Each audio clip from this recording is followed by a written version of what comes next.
વલસાડના પાડી નગરપાલિકાની સામાન્ય સભામાં હોબાળો, પોતાની વાત ન સાંભળવામાં આવતી હોવાના આરોપ સાથે વિપક્ષના સભ્યોએ સામાન્ય સભા પૂર્ણ થયા બાદ રાષ્ટ્રગીત દરમિયાન પણ હંગામો મચાવ્યો। વિપક્ષ નેતા બિપિન પટેલે ચાલુ રાષ્ટ્રગાન દરમિયાન આવેશમાં આવીને ટેબલ પર ચડી નાસ્તાની ડીશો ફેંકી હંગામો કર્યો। સામાન્ય સભામાં વિકાસના અલગ અલગ કામો અંગે ચર્ચા થવાની હતી, જો કે તે પહેલા જ વિપક્ષના સભ્યોએ સત્તાધીશો પર સવાલ ઉઠાવી હંગામો મચાવ્યો। વિપક્ષના સભ્યોના હંગામાથી સભા પૂર્ણ કરી રાષ્ટ્રગીત શરૂ કરવામાં આવ્યું હતું, તેમ છતાં બિપિન પટેલે પોતાનો હંગામો ચાલુ જ રાખ્યો। આ મુદ્દે સાંસદ ધવલ પટેલે પ્રતિક્રિયા આપી કે કોંગ્રેસના સભ્ય અને શહેર કોંગ્રેસ પ્રમુખ વિરુદ્ધ રાષ્ટ્રદ્રોહની ફરિયાદ નોંધાવીશું।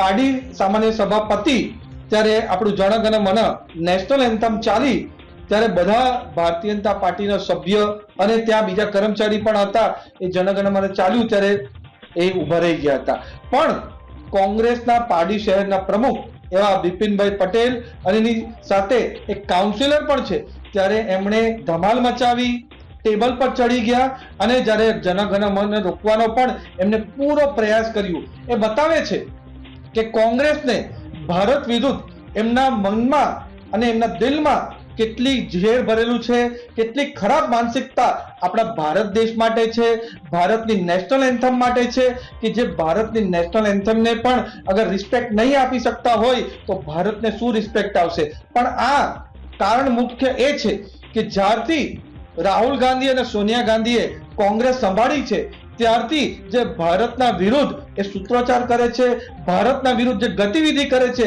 અને ભારત દેશ બહાર જાય છે ત્યારે પણ ભારતના દેશના વિરુદ્ધ જે બોલે છે એનાથી માનસિકતા નીચે થતી આવીને આ પાર્ટીમાં આવીને પાર્ટીના જે કોંગ્રેસના કાર્યકર્તા છે એ ભારત દેશના વિરુદ્ધ કૃત્ય કરે છે।